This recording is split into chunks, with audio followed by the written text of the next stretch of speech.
ভেঙে পড়া বাড়ি পরিদর্শনে বিজেপি নেত্রী শম্পা মাথুর, ক্ষতিগ্রস্ত পরিবারের পাশে থাকার আশ্বাস। গত 22শে শ্রাবণ পূর্ব বর্ধমানের খণ্ডঘোষ ব্লকের গোপালবেড়া গ্রাম পঞ্চায়েতের বামনপুকুর গ্রামে বিশ্বনাথ দাসের মাটির দোতলা বাড়ি হঠাৎ ভেঙে পড়ে। ঘটনায় পরিবারটি গৃহহীন হয়ে পড়ে এবং চরম দুর্ভোগের মুখে পড়ে। ঘটনার পর থেকে বিজেপির পক্ষ থেকে ক্ষতিগ্রস্ত পরিবারের পাশে দাঁড়ানোর উদ্যোগ নেওয়া হয়। দলের নেতৃত্ব পরিবারটির জন্য বিভিন্ন ধরনের সহযোগিতা এবং প্রশাসনিক স্তরে প্রয়োজনীয় সহায়তার ব্যবস্থা করার চেষ্টা করেন। শনিবার বিষ্ণুপুর সাংগঠনিক জেলার সহ সভাপতি শম্পা মাথুর ভেঙে পড়া বাড়িটি পরিদর্শন করেন। তিনি ক্ষতিগ্রস্ত পরিবারের সদস্যদের সঙ্গে কথা বলেন এবং ভবিষ্যতেও তাদের পাশে থাকার আশ্বাস দেন। পাশাপাশি পরিবারটির জন্য একটি পাকা বাড়ির ব্যবস্থা করার লক্ষ্যে প্রয়োজনীয় উদ্যোগ নেওয়ার কথাও জানান।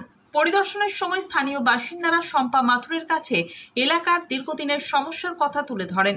তাদের অভিযোগ, প্রায় 20টি পরিবারের বসবাসকারী এই এলাকায় জল নিষ্কাশনের জন্য কোনো উপযুক্ত ড্রেন নেই এবং রাস্তারও বেহাল অবস্থা। ফলে সামান্য বৃষ্টিতেই গোটা এলাকা জলমগ্ন হয়ে পড়ে এবং রাস্তা চলাচলের অযোগ্য হয়ে যায়। স্থানীয়দের অভিযোগ শোনার পর শম্পা মাথুর জানান, এলাকার ড্রেন এবং রাস্তার উন্নয়নের জন্য প্রয়োজনীয় পদক্ষেপ নেওয়ার চেষ্টা করা হবে। পাশাপাশি ক্ষতিগ্রস্ত বিশ্বনাথ দাসের পরিবারের স্থায়ী পুনর্বাসনের বিষয়েও উদ্যোগ নেওয়ার আশ্বাস দেন।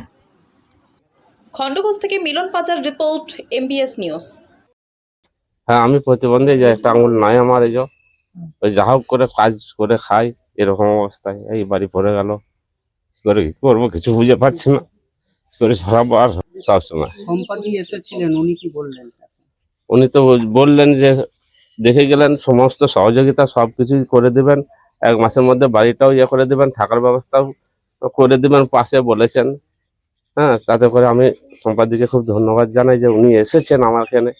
এটাই আমার সব থেকে বড় পাওয়া হয়ে যায়। আপনার নাম? আমার নাম বিশ্বনাথ দাস, বামনপুকুর।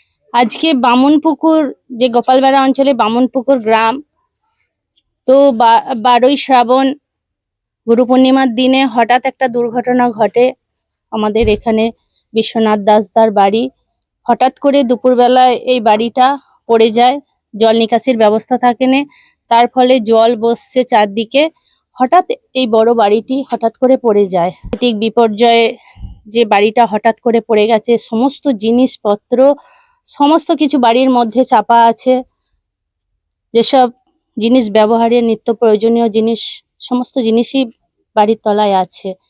তো যাই হোক, ওনাদের কপালের জোর, ওনারা সেই মুহূর্তে বাইরে ছিলেন, কোনো ক্ষতি হয়নি।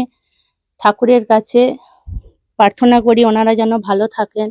আমরা কথা দিয়ে যাচ্ছি ভারতীয় জনতা পার্টির পক্ষ থেকে এসে, যে কোনো রাজনৈতিক হিসাবে নয়, আমরা প্রতিনিধি হিসাবে, প্রতিবেশী হিসাবে যেটা ওনাদের প্রয়োজন হবে আমরা সবসময় পাশে থাকব।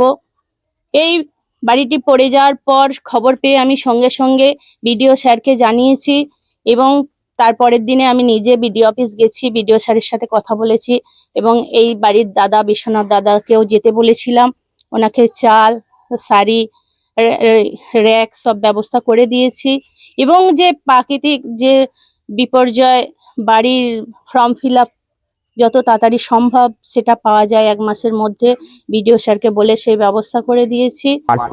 বাড়ির ছাদটা আজকে পড়ে গেল, আমার খুব কষ্ট হয়েছে। আমি আমার ঊর্ধ্ব নেতৃত্ব, আমাদের জেলা নেতৃত্ব শম্পা মাথুর মহাশয় ছিলেন, ওনাকে আমি টোটালটা জানিয়েছি সঙ্গে সঙ্গে এবং বিডিও স্যারকে জানিয়েছি।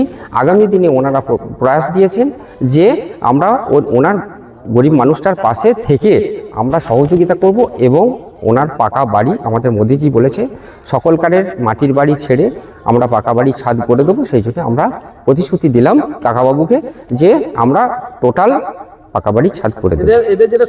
আমি ভারতীয় জনতা পার্টির খণ্ডঘোষ 5 নম্বর মণ্ডলের জেনারেল সেক্রেটারি অজিত সাঁতরা।